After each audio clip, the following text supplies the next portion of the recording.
Hey everyone, welcome to another issue of Jay and Bax's Expensive Paper. So happy to have you with us here on this lovely Friday.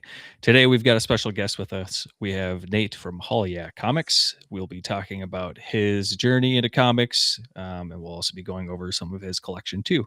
So make sure to stay tuned.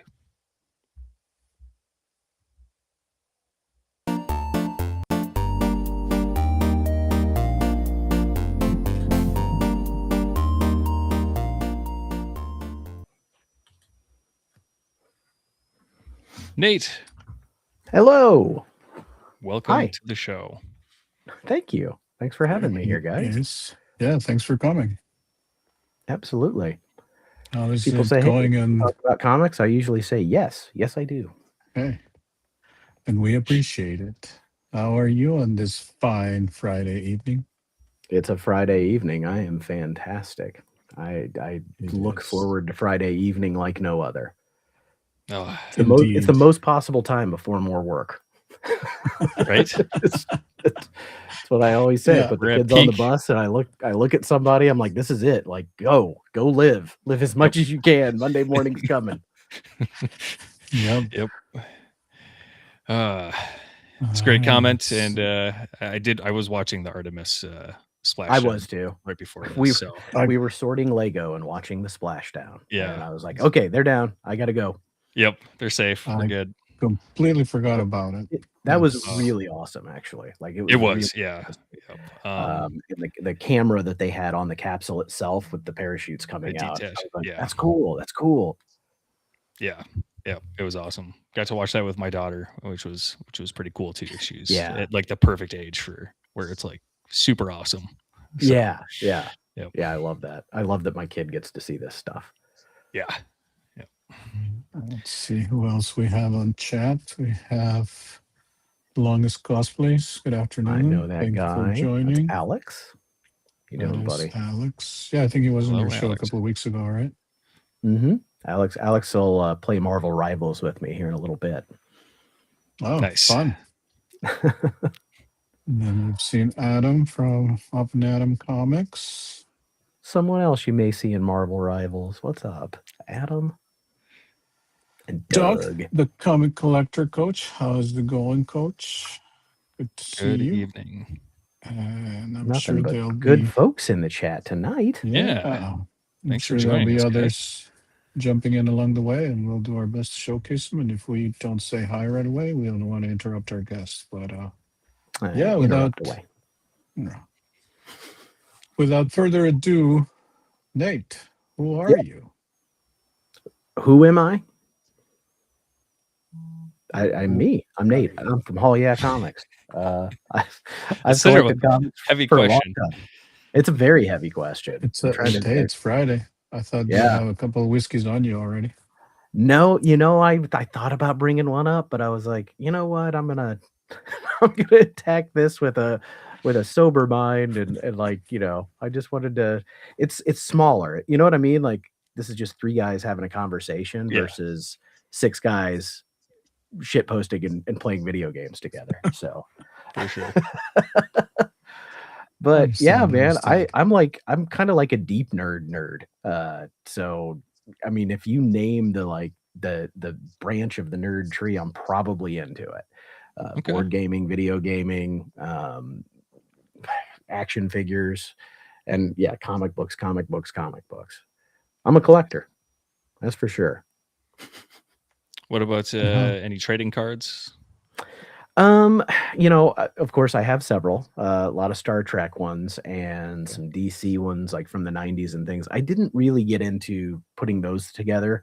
I mean, I would buy a pack every now and again, but Magic the Gathering is about the worst. Like, I have so many Magic the Gathering cards. But yeah, I'm not as into that. And even the action figures, like, I mean, my wife came in, she looked at this the other day behind me, and she's like, this is a little crowded. It's a lot crowded, and there's even more downstairs. I have two like bookshelves just full of action figures, which I got into. Action figures got to the point where I kind of had to start letting them go because I literally am out of room. Oh yeah. And I've comic been books. there. I'm not going to say I'm out of room for comics, but I feel like it's kind of going the same way where I am starting to get a lot more selective. I'm not grabbing as many, dollar bin hauls, and matter of fact, this entire month I am taking off from digging. I'm still picking up my Wednesday books, but I'm not buying anything. No, no digging at flea markets or half price books, no eBay, no whatnot, no nothing. Just get a handle on what I've got, which has actually been really fun. Last night I was organizing a short box while we were watching a movie, because that's kind of the thing is I've got like boxes everywhere up here that you cannot see the shame of this room, and I won't show it. Don't ask. And I took a box downstairs and sorted through the whole thing and found like 4 things I wanted to read, and I read them last night. These are books that I bought because I want to read them, and I keep accumulating more and more and more, and almost never have time to enjoy what I got. So this like little slowdown has actually been a nice mental break from that, and allowed me to start because I'm nowhere near finished, but start to get a handle on a lot of the stuff I bought. And I started setting aside things that I'm going to give away, set aside things that I know, for a particular person, or a couple of things that I probably will just go ahead and sell just to get some more money for something else that I want. Nice. And So where do you typically sell? On eBay. eBay eBay, is it, yeah. And sometimes if I know I've got something good that somebody, from somebody in the community that I know, I'll get a hold of them and say, hey, I know you collect this. Are you interested in X, Y, or Z? So that's about it. right. I'm not gonna do whatnot auctions. That's no thanks. They're intense. It's too I don't know much. if you, Yeah. I don't know if you. I like to Have just you be ever able to tried it? leave them if I'm overwhelmed. Like I'm like, I've Yeah. had it. There's too many people, or I don't like this guy's attitude. I want to get out. Can't Yep. really do that if you're hosting it. Yeah. Yep. Have you ever hosted a show? Claim sale or something? No. On whatnot? Nope. Mm-mm. Okay. Yeah. No interest. No interest. Sorry, Jay. Earlier, I didn't mean to cut you off with your No, question there. that's okay. So you've been actually able to keep dry during dry April, huh? So far I'm doing great. And I was tempted on Wednesday. So was that second Wednesday? So the first Wednesday in April, my shop had an entire they had marked down old Silver Age Lois Lanes, and there were 2 or 3 that I know I need for my run, but I passed on it. I didn't do it. I have plenty of Loises I have bought and not read, and I have doubles of stuff. I mean, there was something that I got right before No Dig April. I got some Mystery Men books that I wanted, but it was only a set of 2, 3, and 4, and I was like, I'm gonna have to track down that number 1. Guess what I found in the short box I was organizing last night? It was the number 1. I already bought it, and I had no idea I had already possessed it. So not buying those books off the top rack is like it. I'm proud of myself, but yeah, it's a good thing to not be buying. And I'm not I'm not pressuring anybody or anything to join me. I know Adam joined me, and Rich as well said that they were gonna go ahead and dry out a little bit. And it kind of reminds me of in whiskey circles, you do a dry week, once a month, once every couple of months, just because you should reset your palate, reset your body, make sure there's no problems. I feel like this is a nice little reset. Nice. That's job. good. Yeah. Good job. I'm proud of you because I think I saw it first with Mr. McGroovy, Paul, that he was going to do it. And then you mentioned it. And I'm like, you know what? I'm going to join. And then last Friday, that was completely gone and out of the window. So, yeah. It's like eating a bag of chips when you're on a diet. It doesn't mean it's over. You fell down, get back up if you want to. If you want to. Adam is my sponsor. We all need sponsors. hey, I needed that. I should have known that. I'll reach out at him next time. Yeah. I encounter one of these. Bax, I'm tempted. Don't talk to me. I called him. I said it was a whatnot show. I think so I sent it to him. Hold on. I think what I did is I sent you something. I can't remember what it was, and then you told me, "Oh, I'm having a dry April," and then I said, "Oh, well, good for you," and then you sent me the whatnot show that was going on. at Last Comics. And Atlas then Comics. Shout out to and then Frank. I go and check that out. I'm like, oh wow, there's some good books in here. And then all of a sudden I see you in there, and you've just been up on all these books. I'm like, what happened to your dry April, man? It lasted like a whole day. So I had to get it. yeah, Yeah. This yeah. is a MegaCon exclusive that signed, and it was $5. How could you pass on Oh, that? God. See, I don't know. I don't fault you. I at all. I mean, and if you're gonna fall, that's one to fall on. Yeah, Hey, I I just saw admit it. JSS hopped in, and I have something that I want Yes, to John's show here. that I have because of John. So let me show a couple things real quick, and then I just want to. I got a couple that go together. So you put it in the thumbnail. You know I'm a Dazzler guy, big Dazzler fan, and Mhm. this is my childhood copy of Marvel Team Up 109. And this is the first time I was a big Spider-Man fan as a kid. And this was one of the only Spider-Man comics that I had. I loved Spider-Man His Amazing Friends cartoon. I loved the what is his name? Nicholas, the 70s TV movies. Mhm. Maybe you don't. You guys are probably too young.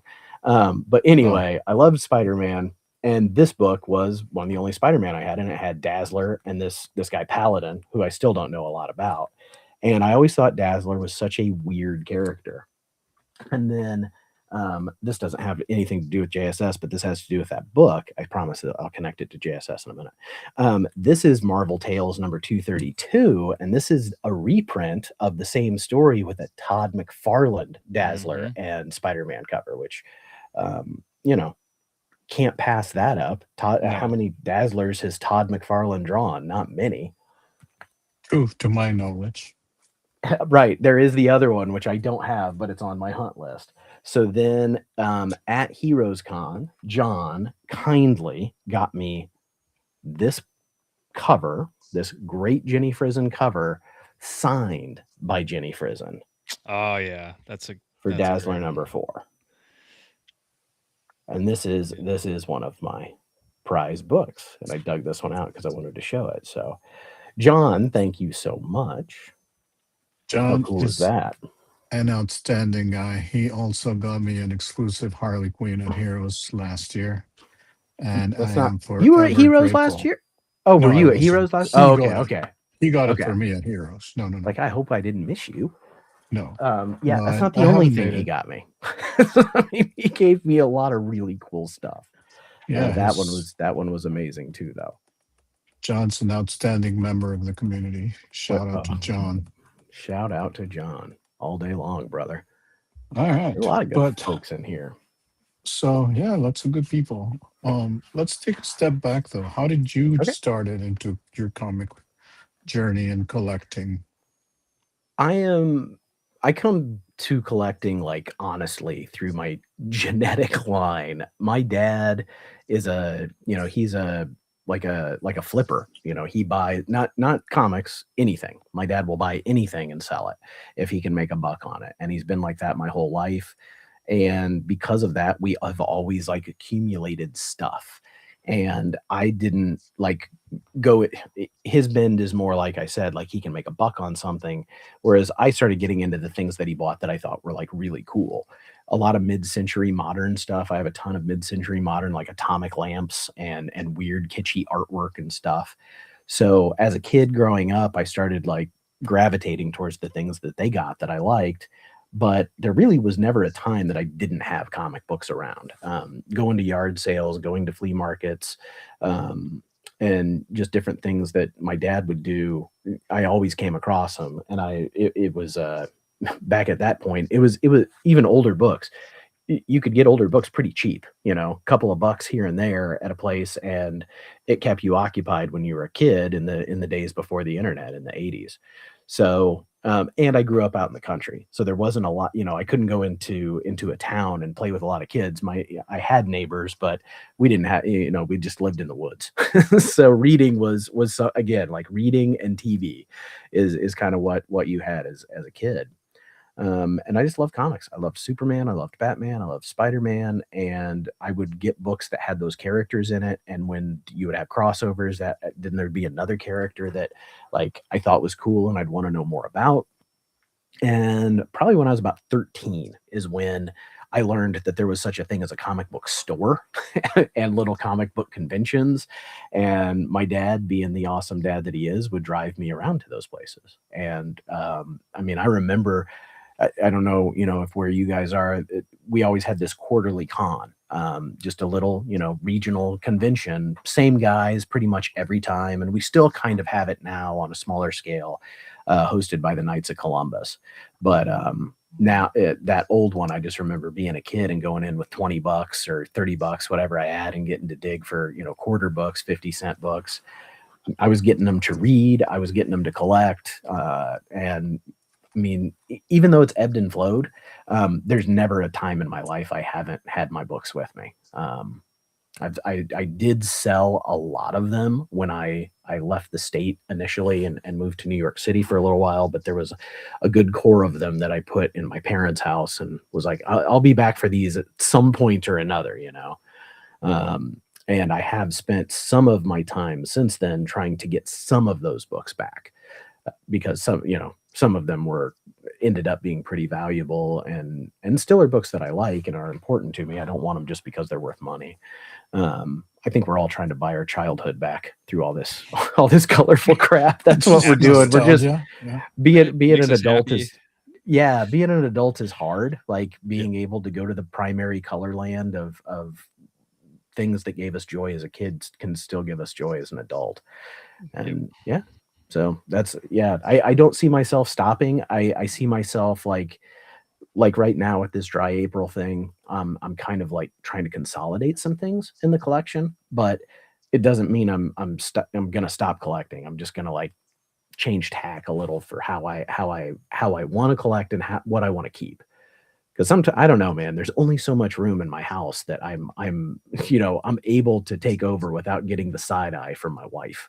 Yeah, No, see, here's the thing, John. My parents ran out of room in their barn, so they built another barn.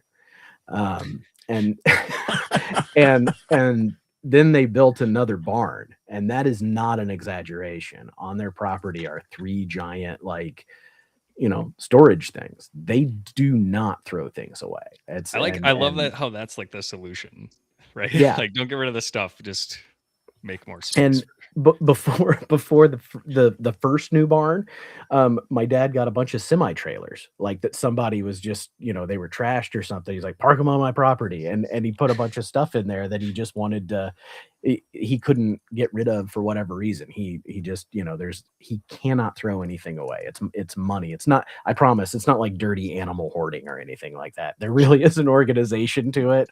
And there's, he's always moving things, but he's also kind of like me, with comics, buying more than he can manage, in a reasonable amount of time. So it accumulates. Yeah.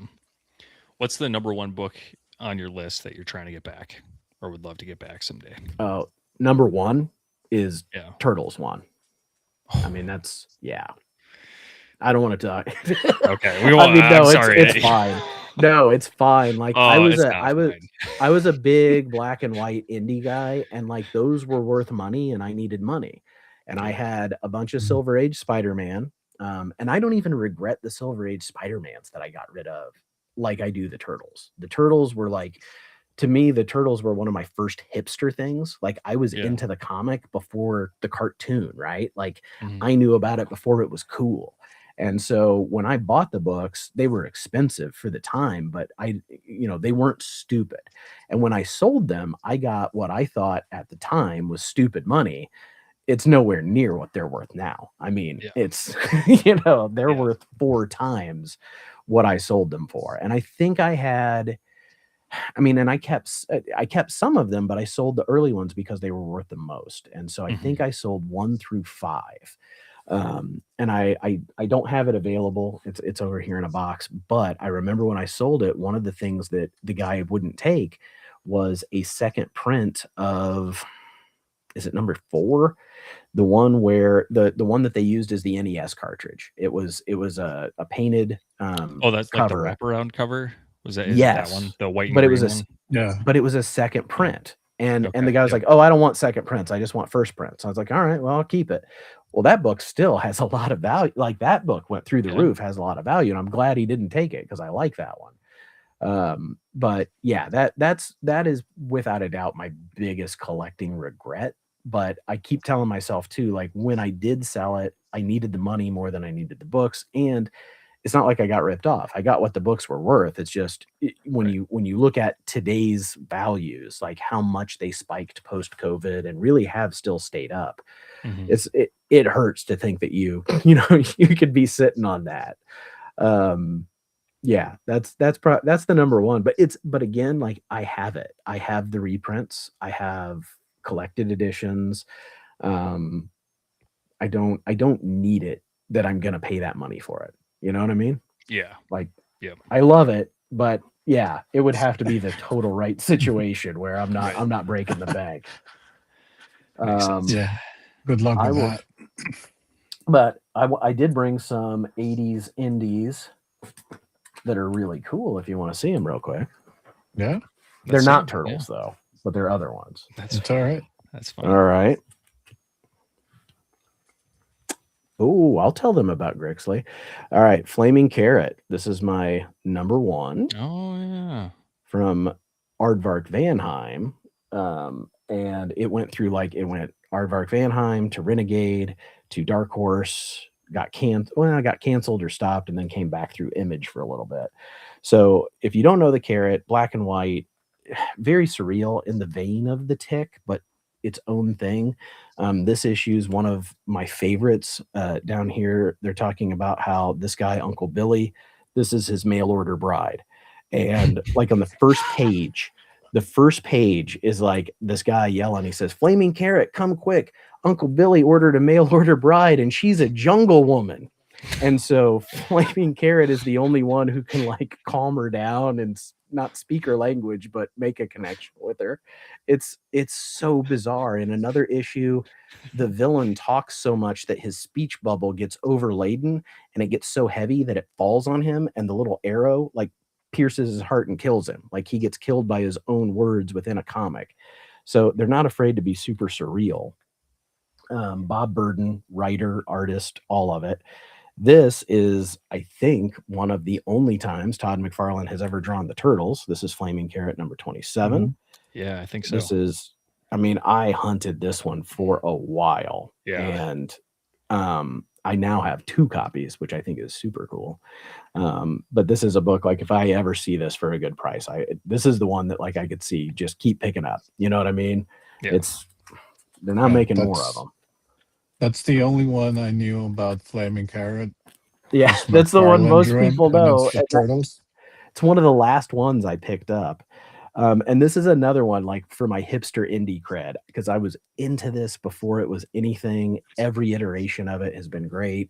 And that is my first printing of the Tick number 1, Nice. which, you know, for something a kid bought in the 1980s, like I think I bought this and it had been out for a little bit, but you know, it's not like I bought it off the stand. I bought this at Chicago Comic-Con from the New England Comics table. I mean, I could have bought it from, I don't know, Ben Englund could have been there, the creator, and I wouldn't have known it. But yeah, I just love this book so much. And when I was collecting as a teenager, it was one of those books that like, I think it was issue number 12, and you would see it be solicited and then it would never come out. And I mean, it was years, and I would always scan and look for the next issue of this book. And I think it did go 1 to 12. It took like 12 years for all those to come out. And 13 was supposed to wrap everything up. And as far as I know, it never did come out. And then, unfortunately, I don't think I can get to it.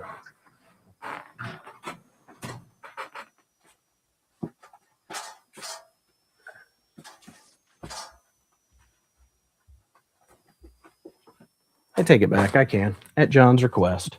So Grixley is an indie book right now. The guy has a Patreon, and it is just like a little ash can sized black and white indie book that he writes about his exploits as he crosses the country. His name is Nate McDonough. I got to talk to him once. He came on my show and chatted with me about the book. But I mean, look at that cover right there. This is the this is the one. Like, I saw this solicited and I was like, I gotta know what the hell this is. Johnny from Johnny's Comic Stuff tracked it down and sent it to me. And if you've ever read any American Splendor by Harvey Pekar, another indie guy, he was just a guy from Cleveland that worked for the post office and made comics about his life. That's how this feels to me. So I'm gonna make sure, there we go.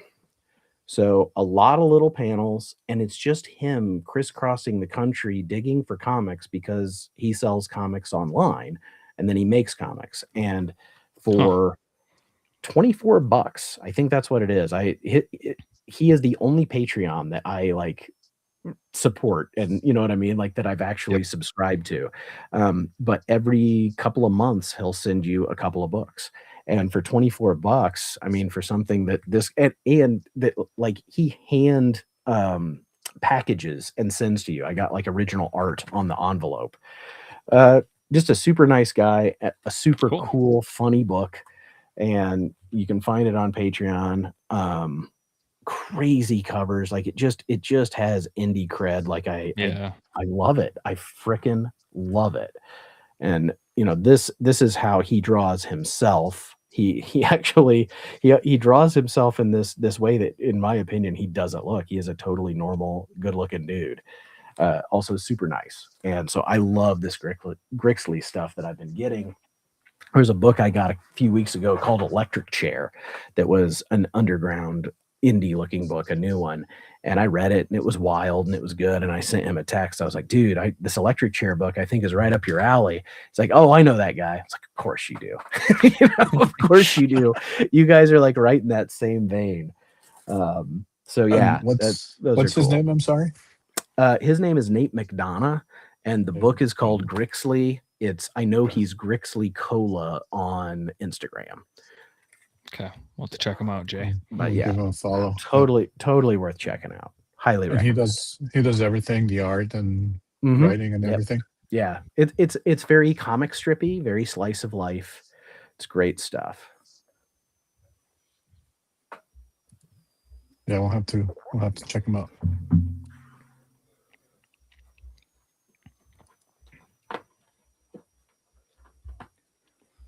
All right. So from, collecting pretty much your whole life to your dry April, and somewhere in between, you started this YouTube journey. Yeah. How did that come about?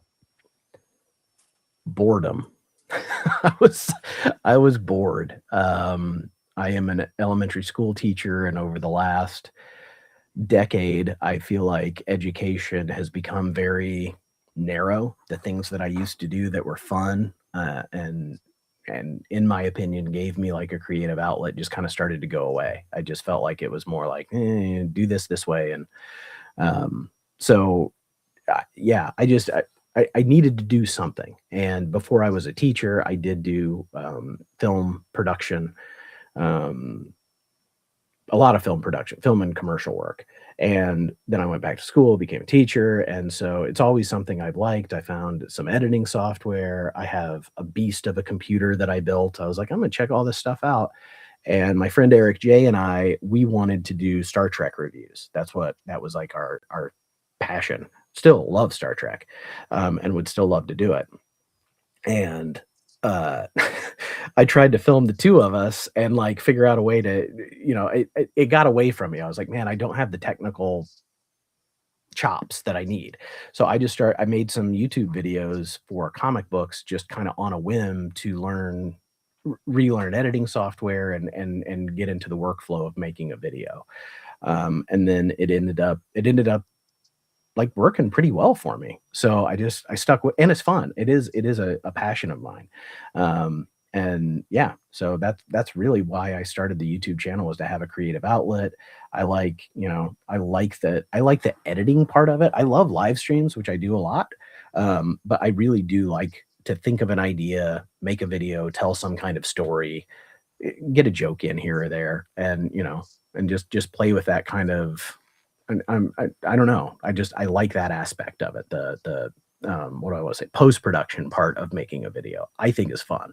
Just sitting with something and cutting it and thinking that you're going to do something one way, and you're like, ah, crap, that didn't work at all. So how am I going to cover that up? How am I going to make that, how am I going to make that work? Because I jacked it up when I shot it, because there's no going back. You've got what you've got. You've got to make it work. Yeah. So yeah, that's. I mean, YouTube was a chance for me to get a creative outlet, and I feel like everybody needs that in some regard, whether it's painting or doing puzzles or whatever it is. So for me, it was just I wanted to edit again. I used to do a lot of editing back in the day. Yeah, that's awesome. Hey, Chris. I know Jay and I, we definitely relate to that. I feel like, in our careers, it's always so serious and it really lacks a lot of creativity. And so Yeah, we've been talking about doing something comic book related for probably at least a couple of years until we're like finally like we got to just do this and just get started with it and kind of see where it goes.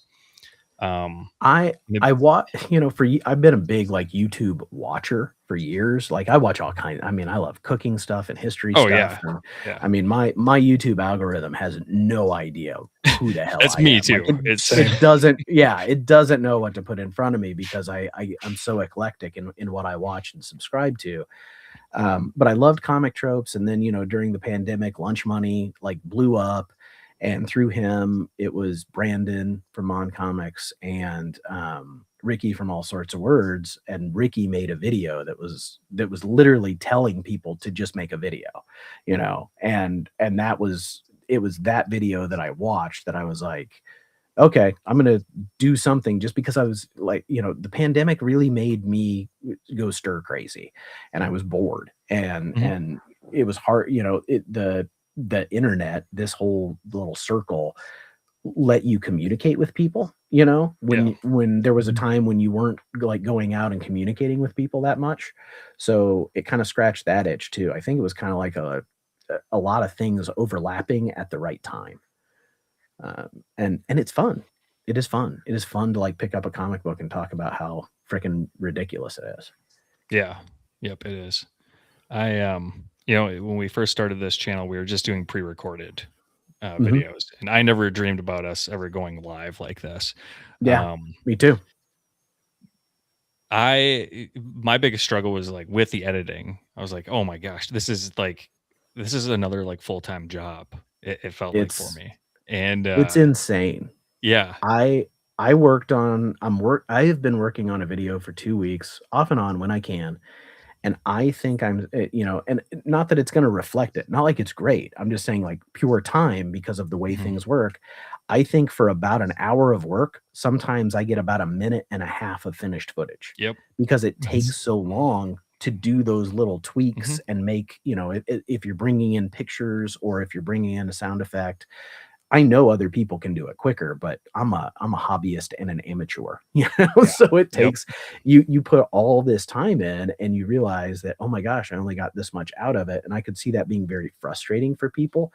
yeah, But because that's the part of it that I'm really into, it doesn't bother me so much. It does it I don't get things out like I would like to, but hmm, I can't rush it either. right, I had a moment where I really did, like, anybody would invite me on a live stream, I would go.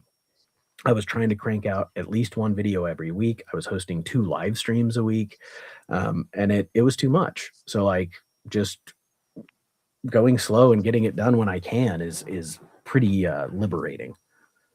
yeah, yep. I hear you. I that short that I just posted with the Iron Studios Donatello statue. I think it was like around a minute and 20 seconds. That took me like a solid hour, and I was just like, Yeah, oh, I isn't that can't get back crazy? to yeah, I know. It's like I liked how it turned out, but it was like, oh, I'm so glad we switched to live. And then I was thinking back to when we sat down with Paul and Jesse, the creators of Smarg.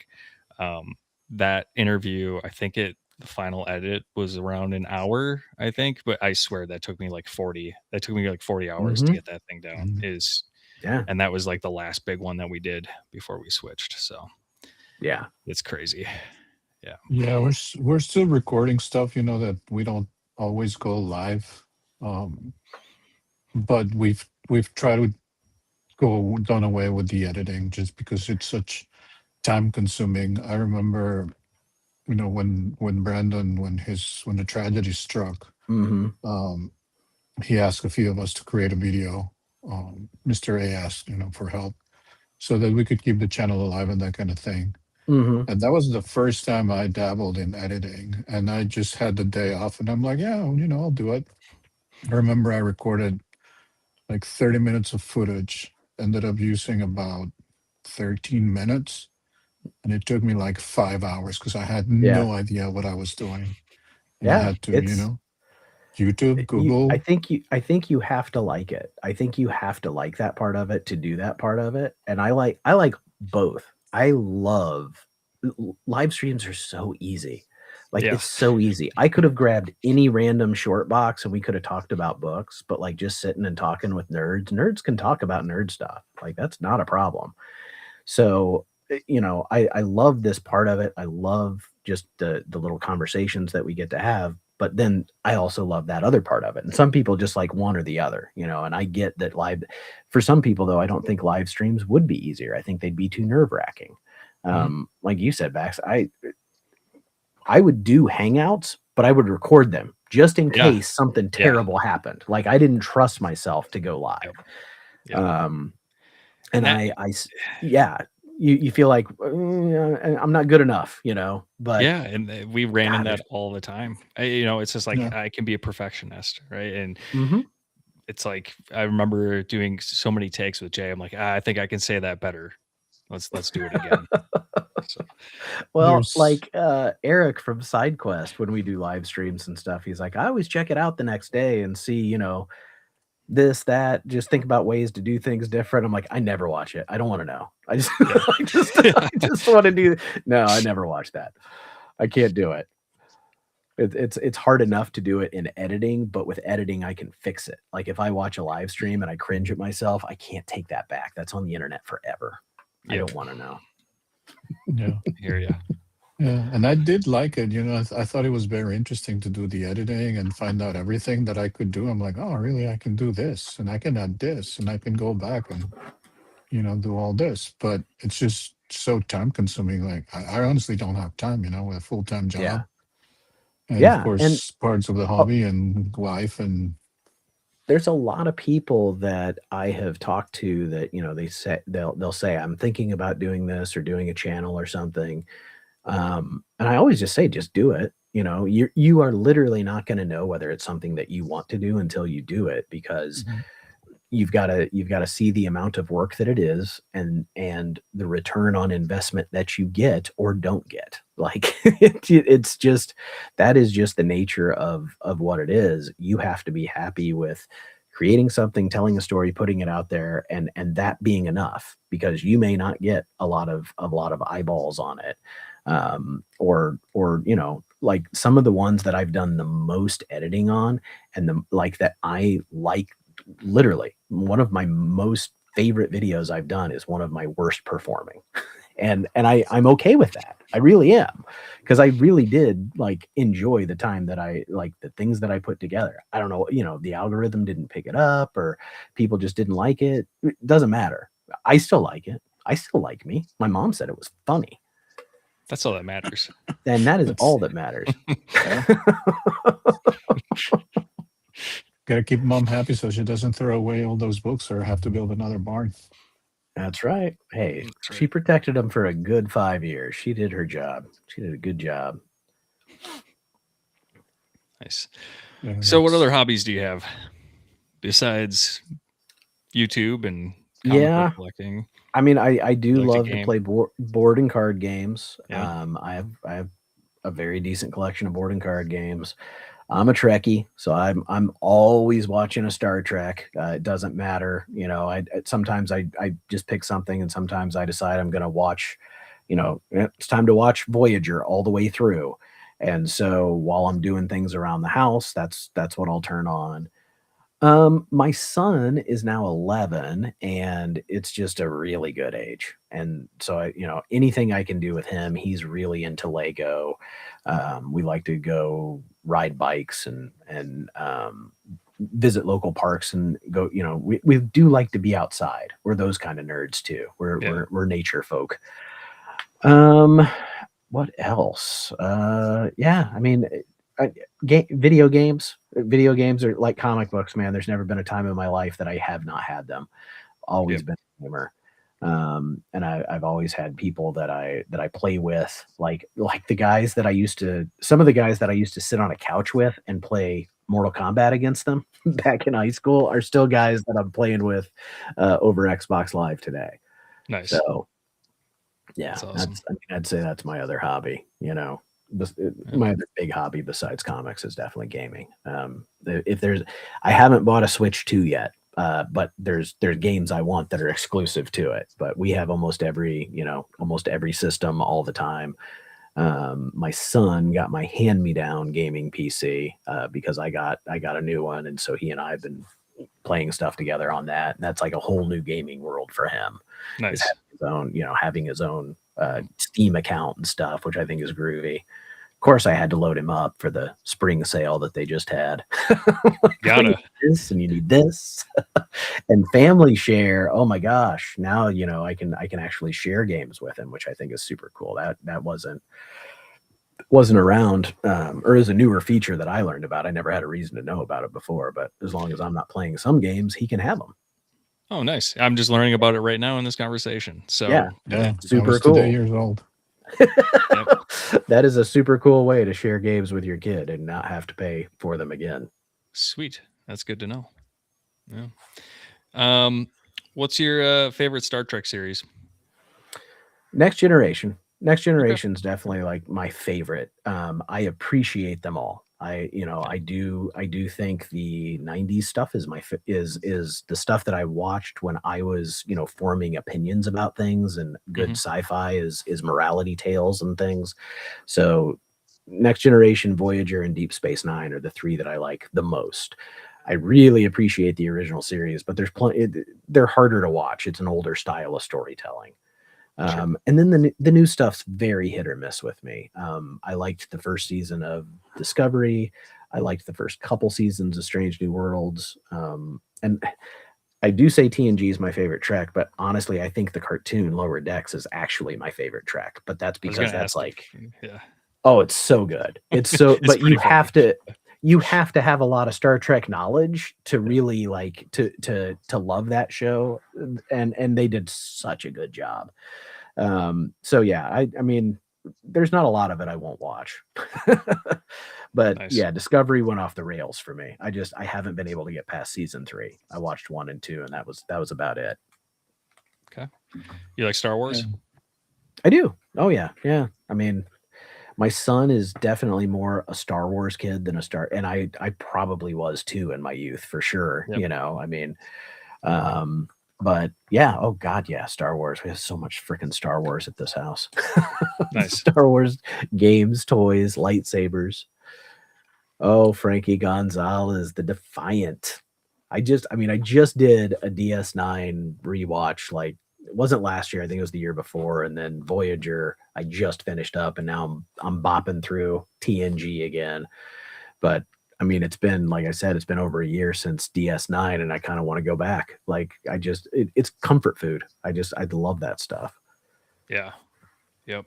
I have not had the chance to watch that one. Seen TOS, and Rich. Yeah, Next Generation. That's about it though. Next Gen was it was really good Trek. It was also really good TV for the era it came from. Like, that still holds up. It is definitely an older style of storytelling. Like, everything's got to be so much slicker and quicker and more in your face now. But I still do appreciate a good old show where they kind of left the camera on a spot and let the actors act. Mm-hmm. Yep. I hear you. I never got into Star Trek. Come growing on. Growing up, we didn't have cable for the longest time. so there was no way for me to watch it in Mexico. Yeah. And the first things that we got, were like old reruns Hmm. syndicated of, the original, which, like you mentioned, it's a very different style of storytelling. And I was used to Star Wars. I used to watch Star Wars all the time, Oh still do. yeah. And in this house, if you don't see what's on the other walls, but it's nothing but Star Wars.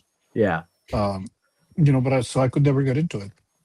And then I heard good things about Lower Decks, so I tried it, but not knowing a lot of the lore, I felt like a lot of things were just, Yeah. and I gave up because I'm like, okay, this is good, but I have no idea what they're talking about, and I don't have the time or desire to go and find out. Because then, if somebody has to explain the joke to me, then it's not funny. Right. And it like anything, it's comic books. It, like somebody asked me, like, well, how would you get a kid into comic books? I'm like, I don't think I would. Like, they're either going to do it or they're not, because like when you start getting into comic books, you're talking about 60 years of freaking history that, that's a big part of what we do, is like we archive all this stuff. And when we're reading the Marvel tales and oh, who's Dazzler? Okay. Oh, X-Men. Well, what's X-Men? And then Mhm. you just, it's like rabbit hole after rabbit hole. You Yeah. just keep going and accumulating all of this lore. And like that either appeals to a person or it doesn't. And a show like Star Trek is like that. A show like Doctor Who is like that. There's plenty of people that like dip their toe into one aspect of that and get into it.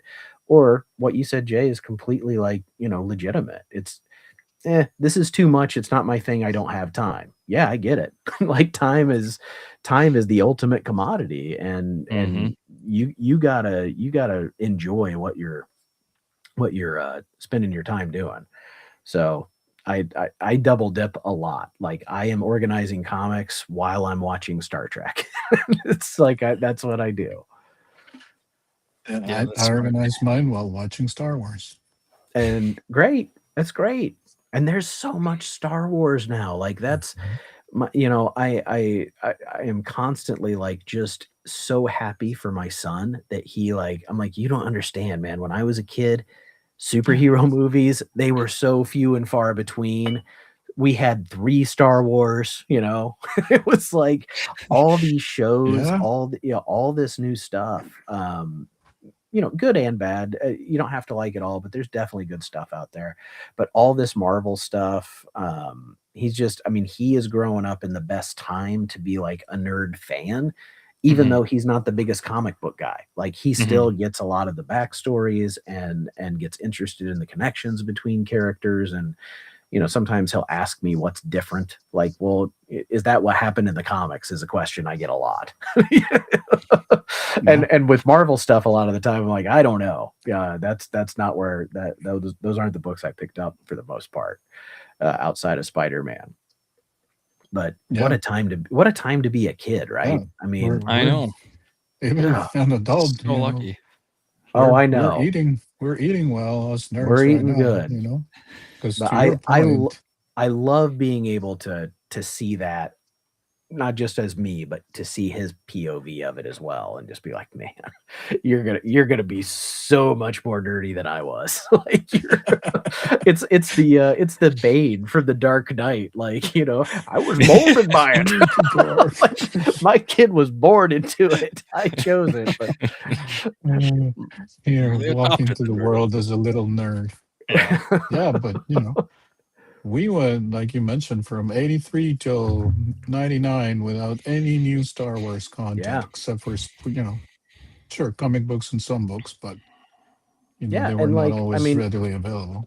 and we got 2 good Batman movies and 2 god awful Batman movies. We still went to watch them all, Mhm. but Oh, like Yeah. absolutely. everything was fewer and farther between. It was a lot more hit and miss. There was a lot of Hollywood did not understand comic books back then. They just knew that, some comic book movies did well, so they just kept trying.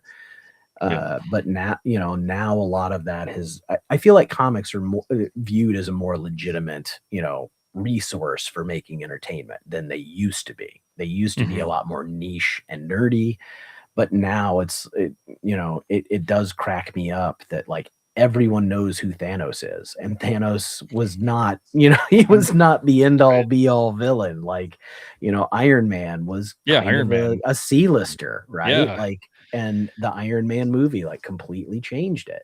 Mhm. So yeah, it's funny how much pop culture knowledge is out there now versus how much of a you had to be a pretty pretty nerdy comic book guy to know a lot of this stuff back in the day, and now like every Mhm. kid's got a T-shirt with the Avengers on it. Yeah. Yep. Yeah, it's awesome. Even like stuff for like the little kids. Um Mm. there's plenty of content out there now. Oh yeah, Picked up like Bat a Batman chapter book. Brave and the Bold was great. Yeah. Yeah, they even have like a little like Spidey chapter books now for like kids that are just Oh, like getting into reading, and even like mm-hmm. Spidey and His Amazing Friends. That's a whole series out there that's aimed for the littles just starting And out. I So I teach third grade, and I keep yeah. I keep comics in the room that are appropriate, a lot of graphic novels. And like those, if it's the same ones you're talking about, it's like step 1, 2, 3 books that have Yep. these like different superhero things. And so my kids, they're still a little older than it's necessarily targeted for, but because it's superheroes that they know, they're some of the more read books in my room. Yeah. Um, They kids do a kids pretty good do. job with like the artwork on They those too. really I do. mean, yeah. They really do. They're not bad, and Yeah. I do wish there were more like, back in the day, 90s, early 2000s, there were some Marvel adventures and Justice League adventures. They were kind of from the cartoons targeted at kids, Mm, and, kids didn't buy them. But I wish there was something like that now that was like somewhere in between because, I can't take Moon Knight in for my kids to read. right. But it would be cool if there was some age appropriate superhero stuff that they could that was just more, I guess not even just age appropriate, but stuff that is just like a a full story, something Yeah. that's all together where they don't need to come in and have, all the background knowledge and know who everybody is. It's going to be a complete tale from beginning to end. You should check out, if you haven't already, DC Superhero Girls. They've got Oh, I a have them. handful of. Oh, nice. Yep, Yeah. I have them. I mean, Sweet. I get the things I see, and I will say Yeah. Scholastic does a really good job of stocking that stuff as well. Yeah. So every year, like, as I get certain monies for my classroom, and those are things that I'll pick up when the Scholastic Book Fair comes through. I'll grab good high interest stuff, but I always try to sneak in some comic books.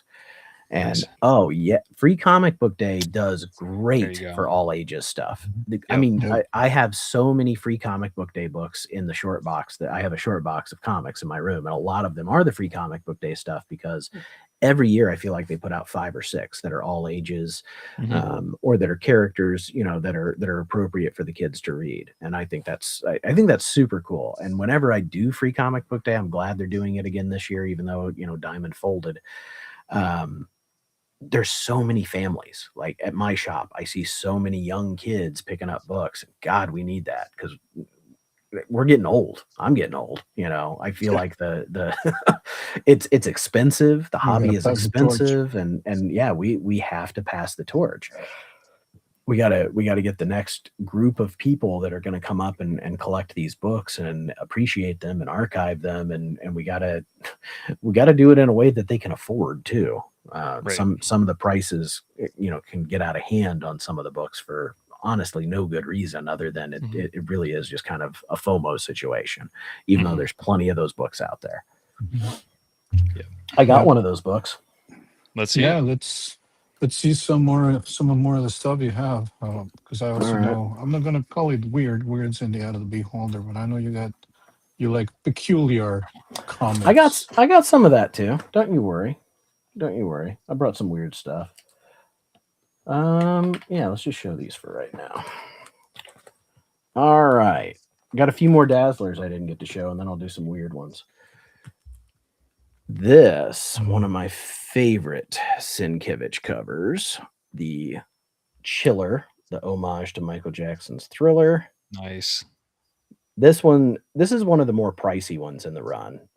I did not pay much for this. It's pretty beat up, but I just wanted the cover and I wanted to be able to read it. This is hysterical. This is the first Dazzler comic I picked up, and it was #1, and it was 50 cents. It still has the 50-cent stickers on it. Wow. That's awesome. I mean, they put the stickers right on the damn book. So this is one of my favorite covers of all time. I think it's a beautifully painted That's a cover. really good cover. And I think it's ridiculous. Like, it is ridiculous that the main character is a roller skating disco singer and that this book was published in 1981 when disco was dead. This is like and she couldn't even fill her own book. Like, she has to call the X-Men at the X-Men mansion, and then there's an interlude with the Avengers in Avengers mansion, and then her and Enchantress are trying out for the same singing gig at some nightclub and have a super fight. It's ridiculous. And I love crap like this. It's great. So I think you're probably the only person I know that has, like me, the full Dazzler run. There's more than a few of us. There are like Gary B, if you know him, he's got a full Dazzler run. He's another Dazzler fanboy. Now, I of course wanted Dazzler's first appearance, but Uncanny X-Men 130 went through the roof with these Taylor Swift rumors and never really came down that much. Even after the movies came out, she was never Dazzler. But I did manage to get a really beat up copy for $20. And I was like, well, that's the one for me. So it's beat up, but it's complete, and I got to read it, and it's a great cover. It's a Ramita cover, right? Yep. If I remember right. Yeah. So this is one, I think I picked this up last year, but I got it at that little local con I was talking about earlier. And then I got lucky with mine, and I got it right as they were starting with the rumors about JJ. Yeah.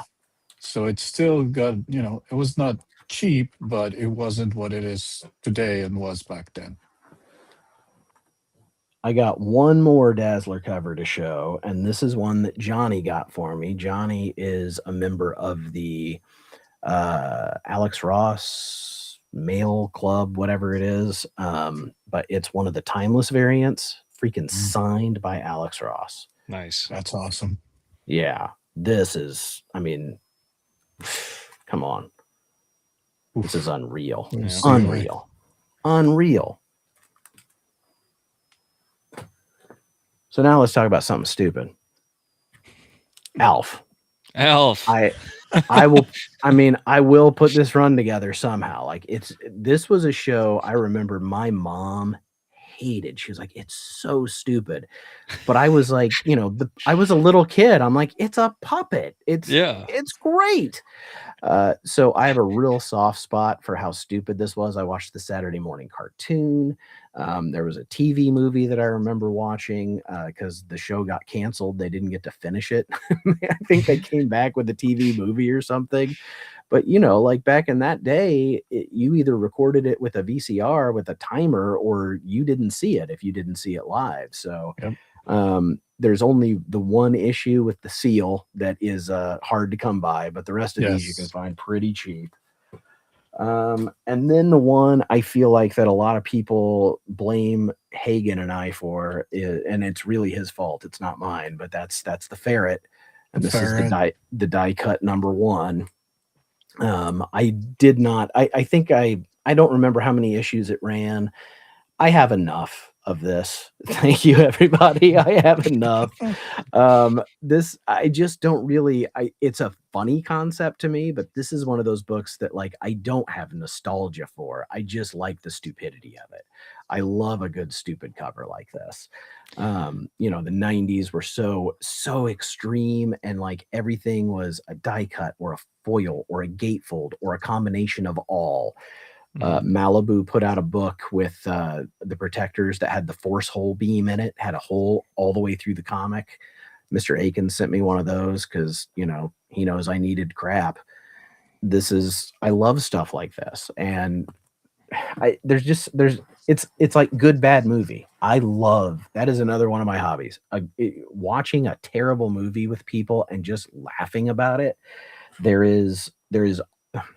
not something that's cringy, but something that's like somebody legitimately tried their best and and it's comically bad, I get a kick out of that. Like I'm rooting for that person. And that's how I kind of feel about books like this. Like they made this, they went in with both feet. They tried as hard as they could. And it's not great, but you can appreciate like the effort and the ridiculousness. At least I can. If he is still in here, John. There it is. I don't just like crap. I like good stuff too. This Lois Lane. If you guys want, I can show you every slab I own because I own 4 and they were all gifts. I've never bought a slab in my life. But this is Impressive. Lois Lane 93. Nope, sorry, 70, different one. 70 First Silver Age Catwoman, and it's in a 3.5 and it looks really good. Yeah, for a 3.5 that presents great. It really does. It features a super pussycat, formerly Superman, in a Habitat Kryptonite cage. I love that. Pussycat. It's a super pussycat. I had to double read there. Yeah, you do. So that one was a gift from John, JSS Brooklyn. He gave that to me while also feeding me an amazing dinner at Heroes Con. If JSS ever invites you to dinner, just go. It's going to be amazing. I'll end with that one. This one was a gift from Chonko, and I love Carl Barks and Don Rose's Duck stories. So Uncle Scrooge, Donald Duck, anything that either of those guys wrote. And this is the first Don Rosa. It's in a 9.8. It's Uncle Scrooge 219 from Gladstone. And these Gladstone books are like, the covers are just newsprint. And they get beat up very easily. So the fact that this is a 9.8 is kind of incredible to me. That's this awesome. This is unreal. And like I said, a gift. That's something else to say about, YouTube and the community. I can't believe the things when I grabbed this box, I was like, oh my God, this was given to me by somebody. These things are incredible. Like, not cheap books, nice copies, and people just mail them around because they know somebody likes them. And it makes me think I got to step up my freaking gifting game because I'm not doing as good a job as these guys are. Look what they gave me. This one is mind blowing. You put this one in the thumbnail, so I feel like I have to show it. It's my copy of Superman number 57, first Lois Lane as Superwoman, even though it's not noted. It's in a 4.0. Speaking of good presenting copy, right? This is gorgeous. There is some staining on the back, but and one tear, but I'm pretty sure it was never cleaned. Like, it's filthy on the side. This could probably clean up. I don't know how much, because I'm not that kind of guy. But this is gorgeous. And this was a gift from my friend Robbie Josephs, who is one of the coolest collectors I've ever met. Like, that guy's collection is absolutely unreal. Beyond his collection, his knowledge is like endless. If it's DC or Fawcett Captain Marvel, Robbie knows it. And yeah, this is a prized possession. That's a great very cool cover, great book. But honestly, it's more that I got it from somebody who I consider a great friend. And speaking of great friend, Johnny from Johnny's Comic Stuff, because I'll end with something really stupid, because otherwise I don't feel like I'd be me. How about a 9.8 of Nightcat? Nightcat. Nice. So this would be Marvel's second attempt at a musical character after Dazzler. All of the Nightcat run is right here. There's only one issue. They made a record. They made a cassette tape, and you can find those on the back. They advertise this t-shirt that you can get, and you might get one that is signed by the Nightcat and Stan Lee, because they actually did hire a real person to play Nightcat. And then there was another person who sang her songs. The t-shirt never got made. As far as I can tell, I've never seen one. I don't think it ever got made. I think this thing failed. It flew too close to the sun. I think this failed way too quickly. But my God, what a book. And so Johnny got one and he sent it into CGC. He got a 9.8. He said he's going to keep getting books of Nightcat, cleaning and pressing them until he gets a 9.9 or a 10. He wants the first one on the census. So I'm not 100% sure, but at the time he gave me this, there were only 15 9.8s on the census. I wonder why. I think it's actually worth less money encapsulated than it is, and it's only a $5 book. But with his, I guess that would make there's only 16 9.8s in the damn world. And I have one of them, and it was a gift from a friend who knows how much I love stupid shit like this. And I love this. This is like, it's so cool. That's awesome. What year was that? Gotta get my readers here. 91. That was 91. Okay. And it's very like, if you are in like someone who was around in the 90s, those early 90s, it is very Paula Abdul. If you ever get a chance to hear the music, it is very Paula Abdul. Okay. All right, I got one more thing. I am not going to be a collector of this, but this kind of it's a gift. It's a gift from Rich from Big Nasty Comics, who's in here right now. It is the only piece of like original published comic book art that I own, and it's unreal. It is the splash page from Alf, issue number 14. Oh wow. When you get a good look at this, like Alf and the star logo are cut out, like they're cut out from other things and just literally pasted on there. You can see whiteout marks. You can still see the blue pencils. Like, this is the page that they took a picture of. This is the page that the guy inked, and this is the page that they took a picture of to to make the comic. And so then my friend Eric J got me issue 14 that this came from, and I'm going to get them both framed and up here with some other things that I have, because I'm going to do some swapping out back here. But this thing is, there he is. There's Rich. That's this thing, cool. Rich. I did a video about the store this was at, and Rich sent me a message like, "Hey, you need to go to that store and pick something up I got for you." And it was freaking this. How cool is that? How cool are these people? That's very cool. What a guy. I mean, sorry, I almost F-bombed there. That's how much I love that.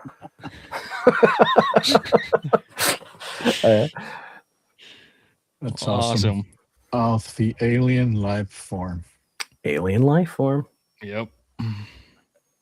I love stories like where you'll hear how much the guy that played Willie hated that show. Hated being on it. There's a story I read where like the stage they built had, 2 levels where the puppeteers could be down below and move Alf around. And Willie fell into one of the holes and threw an absolute fit.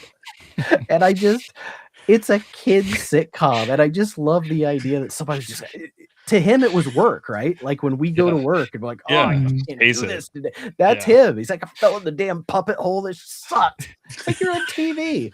How many people wouldn't want to trade places with you? But he hated it, That's awesome. That's funny. I'm trying to think of that. There's like a Simpsons bit. It's like it's trying to come to mind about Alf. Is it the Pogs? Is it Alf is coming? Yeah. Back It was with Alf the Pogs. Is back in Pog Alf form? is back in Pog form. That's what it was. Remember Alf? Yeah, Millhouse. He's back. Yep. I always tease my son because there was a hot minute. There really was, where we were going to make Millhouse his middle name. Just because, I know I'm glad we didn't do it. He's really glad we didn't do it, but we watch a lot of Simpsons, and Millhouse is one of my favorite characters. Remember Alf? He's back in Pog form. And NECA made, I have right above my shoulder there is an Alf action figure back here. But NECA made the Pogs. Oh, they did. Okay, I didn't know they did. I think it was a Comic-Con exclusive. They made the Pogs. Nice. I have to Google that. I think they have. Yeah, I thought NECA was doing like an Elf run. Oh, I just saw a couple comments. Christopher Parker's talking about the Force Works, the Force Works cover. I mean, I've got that, but if I show every stupid book I've got, Chris, we'll never get out of here today. But yeah, that Force Works #1 pop-up book, which I read. I was like, I bought it because it was stupid. Like it had the pop-up cover. I was like, I need to read this. It's terrible. Like it's so bad I couldn't make fun of it. It was it was just 90s rough. Yeah. And then someone else was talking about, oh, there we go. Yeah, here's some of the stuff that NECA's Yeah. come out with recently. The superhero Alf. I love Yeah, the Bruce superhero. Springsteen one. Yeah. Oh, it's so good. Yep. I have that. My wife got me that one for Christmas. Nice. Yeah. Good stuff. There he is. There Awesome. he is. NECA makes the best figures. It's such a fun stuff, 90s yeah. Hawaiian shirt too, right?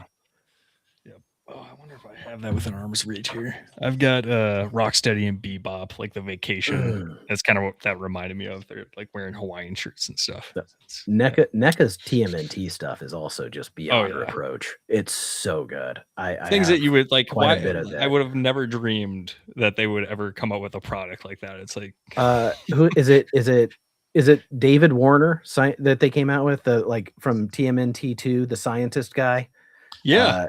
Yep. I mean, they're like, we made scientist guy with a couple of things of ooze, and I mean, it looks just like him. Like you even though he's not a turtle, you want it because you watched that movie and you loved it. Right. Yeah, and they did Kino too. It's like, okay, I would have never expected to have a Kino action figure. Exactly. Yeah, it's so like you're like, okay, maybe I do like Secret of the Ooze. At least it's better than Turtles in Time till they make a whole Turtles in Time run. Yeah. They'll need those two. Yep. Melmac. That's right, Frankie. Planet Melmac. Yep. Well, and we typically try to go an hour. Okay. We're around that time, and before we close out, do you have any words of wisdom or final thoughts? Collect what you like. Don't spend more than you should. Easier said than done. Easier said than done. But yeah, I mean, I just think like I have so much fun doing this, like getting to talk about books that we like and show each other the things that we collect, because comic book collecting in general is a very solo hobby. You get the book, you read the book, it's all just you, right? Like, I mean, you could go and go online and leave comments places and things, but like the comic book community and YouTube that we all talk about is like such a legitimately, it's like we have a comic book store that we all go to. We're all at the same LCS. It's just like, it's just online. And I really appreciate that part of it. So, I mean, my words of wisdom are like, you don't have to be like somebody who makes videos to be a part of that either. A lot of the people come into chats or, post in a video comment or on Instagram. I've conversations with people every day through Instagram that aren't necessarily making videos or having channels, but they're people who want to talk about the stuff that I'm getting, and I'm like jazzed to do that. They're like, oh, you should. Someone was talking about Fat Ninja earlier. Rich from Big Nasty had a copy of Fat Ninja, and I found a Fat Ninja. And it's like, how many people know about Fat Ninja? When they do, like dude, I can't believe you showed that. I've got all 6 issues or something that he told me. I was like, don't send them to me. I want to read it first. But yeah, I give my words of wisdom in the classroom. Those kids don't listen, so why would any of you? Because we're more mature. I don't know, man. I think we're all kind of 8 years old up here sometimes. Oh, absolutely. Yeah. I thought it was 6. I am 100% with Frankie. That is something that I can't, Doug, Comic Collector Coach, and we did a live stream about mental health and collecting. And I think a lot of collecting is not getting caught up in things other people like because you think they might like them. Like, don't seek validation that way. I am going to do words of wisdom. Sorry. Just buy things that you want because you want them, and don't worry about what other people are going to say about that. If I did, I wouldn't have a 9/8 Nightcat. I wouldn't have the ferret die cut. Like, no one frickin' wants this. I thought it was funny. So I guess you do you, and don't, and let everybody else do them. I can't stand judgmental gatekeeping and oh, this book sucks, and it's like, it might be someone's favorite freaking book. I might not get it either, but like, I don't care. I'm not going to waste my time trying to make somebody else feel bad about something. I'm trying to make I'm trying to make me happy. Yep. So yeah, celebrate our differences, folks. Let's have manners again. I like that. Let's do it. I like that. Good advice. Nice way to close out the show. Yes. So let me say thank you. Thank you for having me on, guys. Thank you for inviting me. I really appreciate it. I know we tried to do it a while back and things didn't work out. So when things could, thank you for remembering me. That's nice of you. Yeah. Thank you for spending your Friday night with us. Yeah. Where can people find you? They can find me on Instagram and Twitch and YouTube at Hollywood Comics. All right. And Tuesday nights, we do a live stream called Comic Book Show and Tell at 8 p.m. And sometimes I put out a video. So go subscribe. All right. Go find them, everyone, if you haven't already. Thanks everyone for joining. Nate will see you backstage to say bye. All right. Sounds good, brothers. Meantime, keep flipping those pages. We'll see you in the next issue. Take care, everyone.